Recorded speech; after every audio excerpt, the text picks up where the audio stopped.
John Murphy, Steve Tasker at home, and joining us from his home, the general manager of the Buffalo Bills, Brandon Beane. Hello, Brandon. How you doing?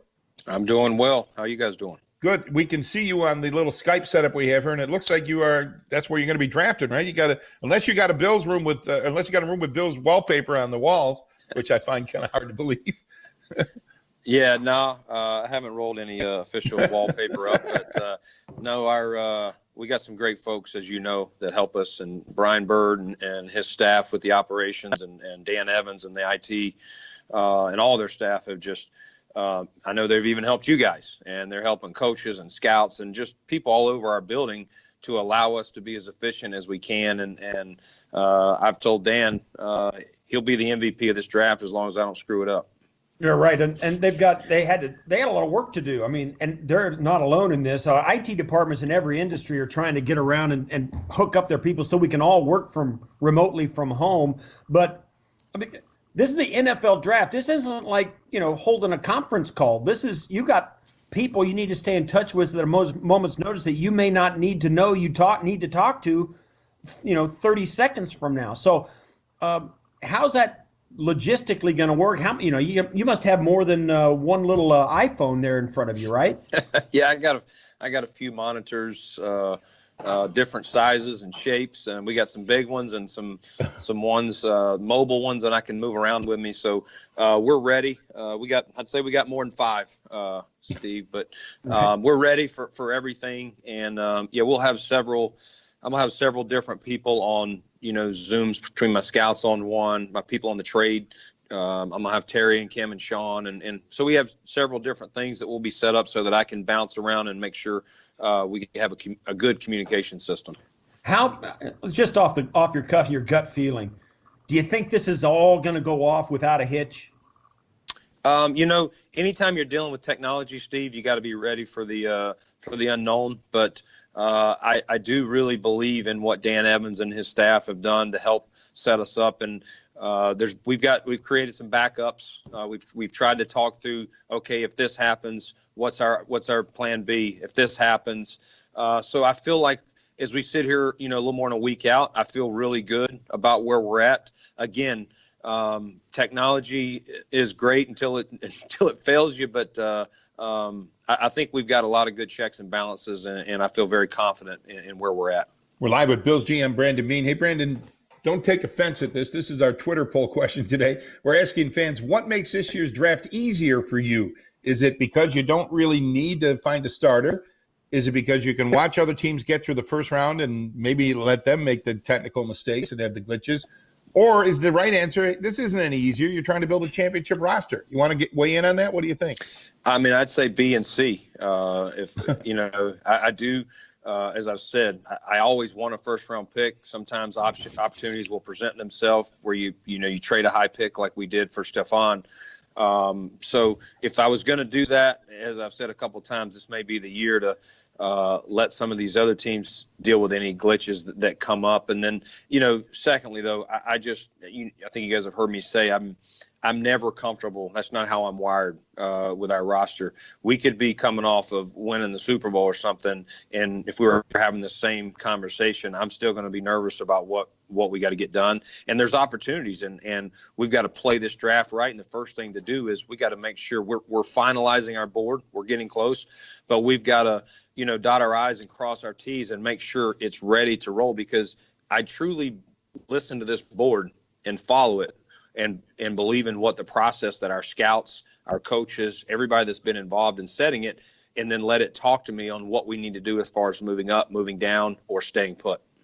This last segment, Murph and I were talking about what it's like, and I had this big tirade about how this may keep you guys from overthinking stuff. You got to look at more tape. You can't send 3 guys down to look at a prospect. You all got to look at the same tape and talk about the same thing. Is there any kind of hidden blessing to this about not being able to go down and hash out every nth degree about looking the kid in the eye and saying, okay, what kind of kid is he? And is there any positive to be drawn from, having your evaluation process, having a glitch like this put into it? Yeah, I mean, the positive is you probably, most teams will rely more on the fall tape, which was how drafting used to be. The guys played in the fall, and then I think way back when they were drafted in January or early February or something before you had the combine and all these pro days. So it goes back to that. Really the stop sign was put up right after the combine. So it's kind of all your data through the All-Star games, the NFLPA, the Senior Bowl, and the combine. And then we had that short little week of pro days before we all got pulled off. But for the most part, we lost those opportunities. And, yeah, you can, if you're not careful, Steve, you can definitely overthink. You can, put too much emphasis on a workout that maybe went really well for the player, better than what his ability is, or the other way. You could have, I really didn't think this guy, even though the fall tape is very good, he just struggled in the workout, and maybe we weighed that too much. I know that has happened before. You try to put it all together and make a sensible decision, but to your point, I think it's going to be more based on the fall tape than what happened in the spring. With Brandon Beane, the Bills general manager. Hey, Brandon, the draft, of course, starts in 8 days, and it's a busy weekend, and it sort of ends with maybe the busiest time of all when you're on the phone with undrafted rookies, guys who made it through the draft without getting picked. Normally, it's a scramble, I think, in the draft room, right? With everybody on the phone with somebody. How are you going to work that out? And did I hear that you kind of endorsed Kevin Colbert's plan to maybe have an extra 3 rounds at the end to solve that problem? Yeah, listen, at the end of the day, what I was saying about Kevin is Kevin has had a lot of success in this league. He might be the most senior member of all the general managers, and he's really smart. And so I haven't thought it all the way through, all the positives and negatives to it like anything, but I do understand. It's funny, Kevin mentioned it to me at the Clemson Pro Day. He said, hey, if we get shut down, that's going to be something that I think we should recommend. So I listened to him, and he makes some valid points. So I look at it that I would support Kevin 100% on it. He's got way more seniority and way more experience than I do, and I got a lot of respect for him. But I did follow it up and say I haven't heard any talk that that's going to happen. So I'm playing it. I'm not playing it as if there's 10 rounds. I'm playing it as if there's 7. And then the other question you asked, John, about the post draft stuff is it will be different. And usually we're working out of the draft room or down the hall. A coach and a scout are paired up together, and they're kind of recruiting or on the phone with the agent and or the player. So we're going to have some different things set up using the different technology, maybe Microsoft Teams a little bit more for that, where we're going to have some different meetings going on, and it'll allow me and Sean or a coordinator to jump in and out and recruit or jump on with an agent. So we've got a plan in place. Again, this one we won't be able to test very well, but we're going to do our best to mock it the best we can, and then we'll see how it goes. Is there a greater possibility that maybe there's a good player that slips through the cracks? Or I know that I've told young kids that are trying to decide on a college, it doesn't matter where you go to college. If you're good enough, they're going to find you. But then you always find out maybe there are some guys out there that, as rookie free agents, they turn out to be better than, 30% of the draft picks that were in the draft. So is that a greater possibility this year or less? I think it's definitely greater. There's always guys every year that, for whatever reason, they had some medical ups and downs. They were recruited by one staff and another staff came in, and or they just got over, somebody, a really, 5-star prospect came in and beat them out if they were, one position, and maybe they decided not to transfer. Some guys will transfer on those. So there's various reasons why guys fall. And so like every year, Steve, there's going to be guys. And so we'll try and target the ones that we think, hey, maybe he's failed this, but we think he can be successful because of X, Y, and Z. And those are the conversations we have is, all right, we got this guy down here. What is going to give him success? What's his best opportunity? Is he a height, weight, speed guy that just it hasn't translated mentally? Is he not been, has he been injured? What's his deal as to why, if he becomes in our case, a Buffalo Bill, why he'll be successful? You guys have had success with undrafted guys, Levi Wallace, Robert Foster, et cetera. I wonder how much of that is advance work. How much do you kind of set these guys up, this week saying, hey, maybe you'll go in the draft, but if you don't, remember us. You could probably do a little bit of advance work on that, huh? Yeah, you do. Every player believes they're going to be drafted and wants to be drafted. So I don't know that you approach it and say, hey, hey, buddy, I don't think you're going to get drafted. So think about the Bills. But I think you do have those conversations about their fit in your system at whatever position. If you come in here, we see you competing. Go ahead and lay out some of the things that their agent is going to be looking at, because those are sometimes the fights. The agent's looking at the depth chart, paying attention to what you drafted, and to what's still available. If you're talking about a Levi Wallace, we didn't draft a corner that year, so that's a positive thing that we can sell. If we had drafted a first-round corner, or a couple of corners ahead of them, we did draft Taryn, but Taryn was an inside guy. We didn't draft an outside corner that year, to be specific. So those are some of the things that you can sell, especially in the moment. But it is good to go ahead and lay some groundwork prior to the draft. One of the things that happened this last week was the league started talking about, the virtual offseason that you're going to have. Is there anything you can share with us that maybe we don't know? I mean, this 2 hours and 2 hours of workouts, and you can send them some equipment and whatever. How, what's that going to look like for players and coaches and all that? Yeah, so still working through the details, and teams are going to have different options. It is going to be an option. Do you want to just do meetings and not work the players out? It gets into a liability standpoint of what, if you're working the player out and he suffers an injury, usually that would be an NFI if it was not at our facility. But if we're going to be conducting the workouts and putting them through things even remotely like this, that does come up. So those are why there will be options for teams to do, and we're still running through that, what our plan is. But you're definitely going to have 4-hour days like we normally. You'll be allowed 2 hours of meetings, and if you choose 2 hours of workouts. And again, I think that's going to happen for about a 3-week period. And the league, from my understanding, is playing it, kind of a 3-week stretch at a time. Let's take it to mid-May. Let's get through the draft. Let's get the rookies in. Let's see what it looks like then, and then make a decision. Is there an opportunity to bring guys in later in May or in June? Or at that point, mid-May, does this still look like, hey, we're going to have to keep this virtual, until training camp? So I think we'll see more down the line, whether it's going to be a totally virtual offseason or if it's going to be half virtual, and then maybe at some point we get these guys in. Brandon, would you see like your strength and conditioning coaches, would they do customized videos for each players or maybe for each position group saying, here's what we'd like you to work on? Is that how it would work? Yeah, I think there's a lot of different things you can do. You can, without giving up strategy, we do have a plan. Without giving up strategy, some of the things that you could do are you could post videos of, these are some things we'd like the linemen to do today. These are some things we like, or you could have, we have a staff, of 4 strength and conditioning guys, and we could split them up and teach some different, have them on with them for part of the time. I don't know if you're going to be able to have them on the whole time, with every player, but, and also, one of the things you have is the time zone difference.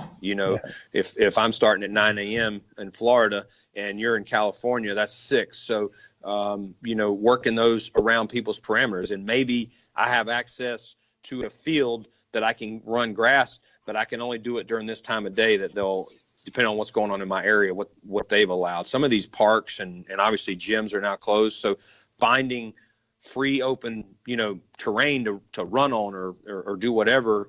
Some guys have had more success than that. So those are all the obstacles that we're dealing with, and it changes daily. I know some guys we've talked to, or our strength staff has talked to, and they had a good setup, and then now that's changed, so they've had to go to plan B. I got to ask you this: 8 days or 7 days or whatever it is away from the draft, 8 days, I guess. Your first pick's 54. You got 86. You got 128. You got 167. You got all these picks coming up. How likely is it that the Buffalo Bills pick exactly in those slots? Have you thought about what it would take, or the parameters, or the conditions it would take for you to move in, up and around and sideways and all of that?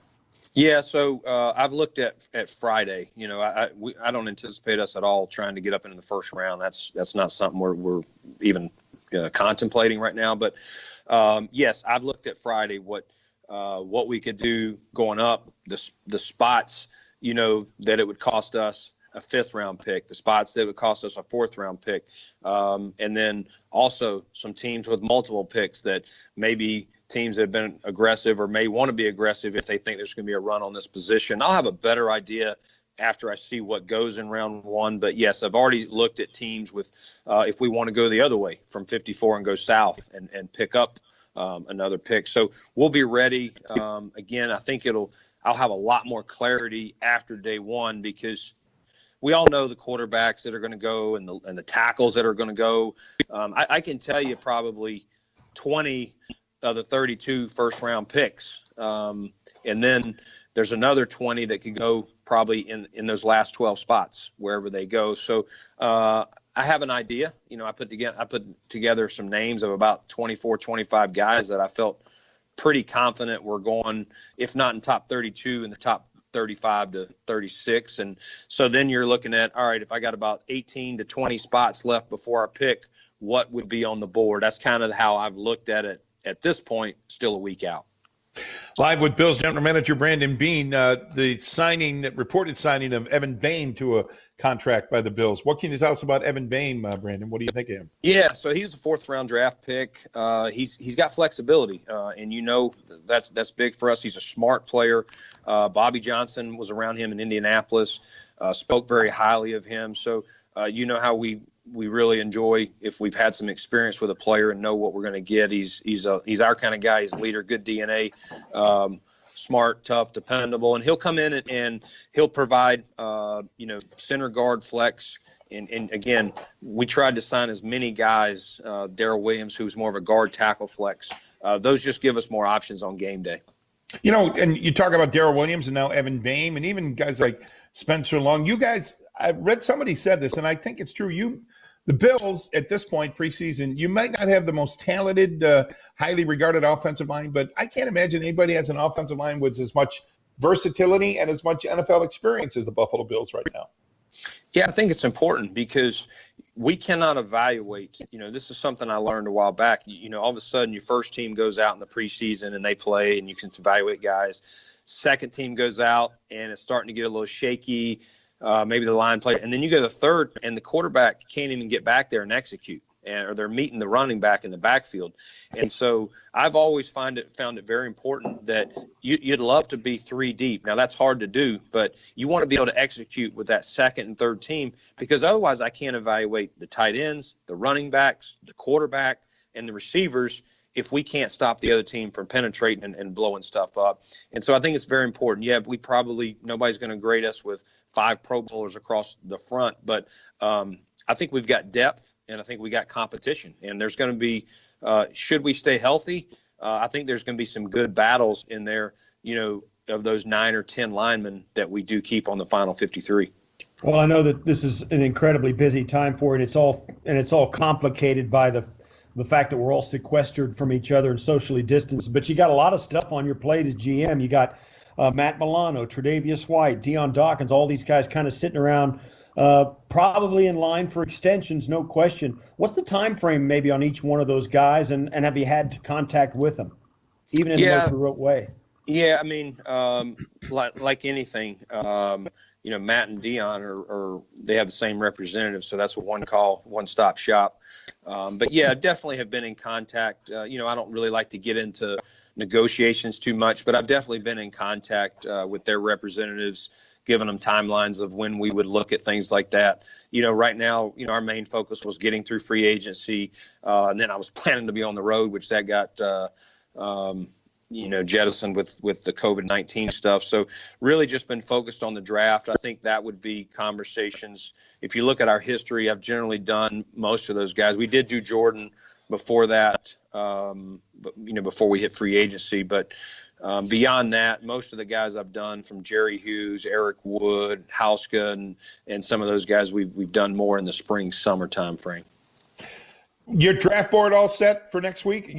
How much more work you have to do to put your draft board together? We still have some more work.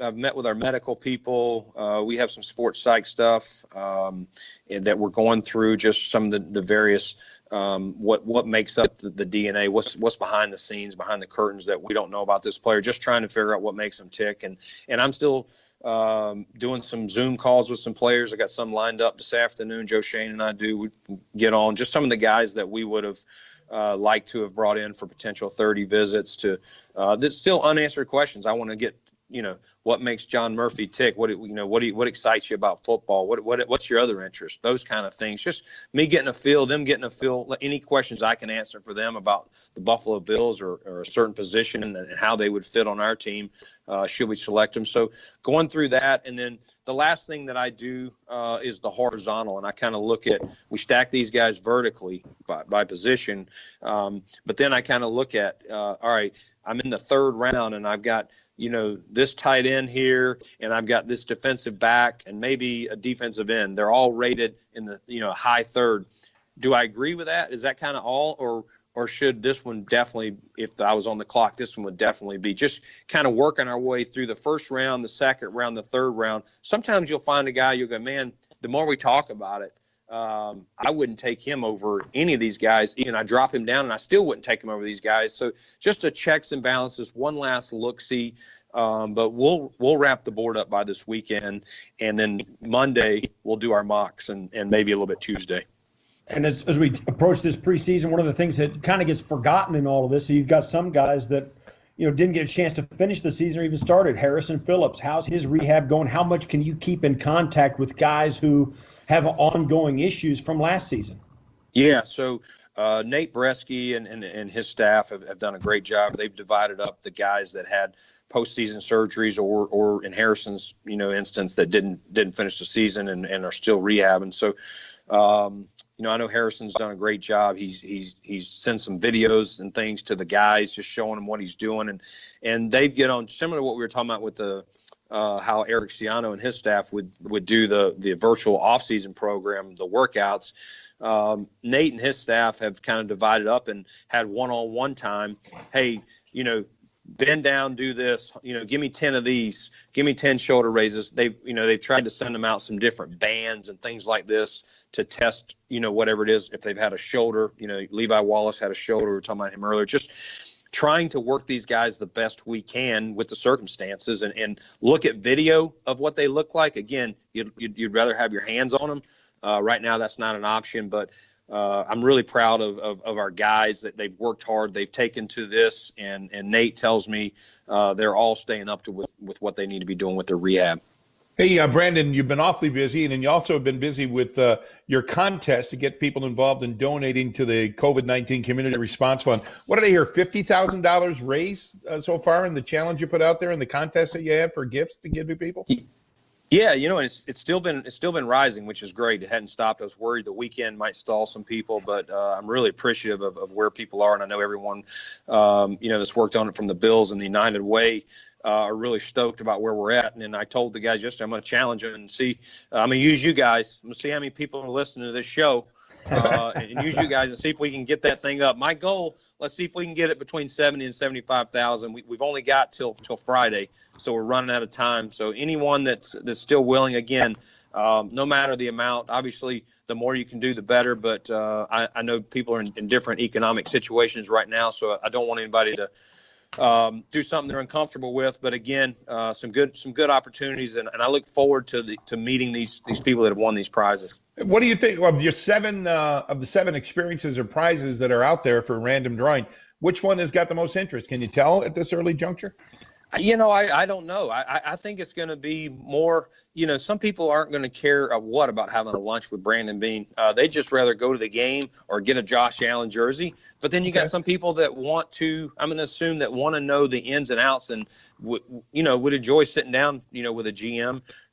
They probably would choose some other GMs over me. But anyway, a GM to at least in name, he's a GM, to sit down and ask some questions maybe about the draft or, how we do free agency or what my schedule's like. Those are some of the questions I'll get. What do you do in season versus the off season? And there is no off season, as you know. But, I think that's good that we have a variety of prizes from, a signed helmet or tickets to a game versus spending a little bit of time with me at a practice or post Zoom call or post draft call on Zoom. So I know you're trapped at home just like the rest of us. Which one of these, these contest winners, I know you've talked to your boys about this, which one do they want if they had their choice? They don't want. It definitely wouldn't be lunch anything. with They've had enough lunches with me. They don't want. Let's see. They would take probably the Josh Allen jersey or the signed helmet. They've got tickets to the game. And so they know they're covered there, and they definitely don't want to hang out with their dad. So they're too cool for that. The website is WNYResponds.org for more information about Brandon's contest. And as he said, just 2 days left. It ends on Friday. WNY Responds, Western New York Responds.org. Hey, Brandon, last thing I have, it's everything's so different now, but just your attitude today strikes me that I'm not saying you're enjoying this, but this is a brand new set of challenges for you getting ready for a draft like this, isn't it? Yeah, you know what? For every challenge, there's an opportunity to prove that you can handle it, and it's a challenge for all 32 teams. No question. It's a different challenge. It's not undoable. It's not something that no team can handle. But it's our approach has to be with anything from Sean and his coaches to me and my personnel staff. Our approach is to nail this draft and to make the most of it. And I hope some teams do make some mistakes and some players fall that maybe wouldn't have otherwise. That's what I'm looking for. But we can't let that happen from our end. So we're excited as a staff. We're excited about where we're at in the process. And we're confident that we're going to get some good players to add to either depth, competition, or win a starting job. Thanks, Brandon. It's been great talking to you. We're all pulling for you. Good luck in the draft. We'll be watching. No, I appreciate you guys. Hey, Steve, are you going to write a check to give us that $75,000? What about a Venmo for about a couple of bucks? You got that, or the checks in the mail, or should I just say the checks in the mail, or something like that? It got caught. Your Wi-Fi went down, right, over your Venmo. That's right. I appreciate you guys. Y'all stay safe.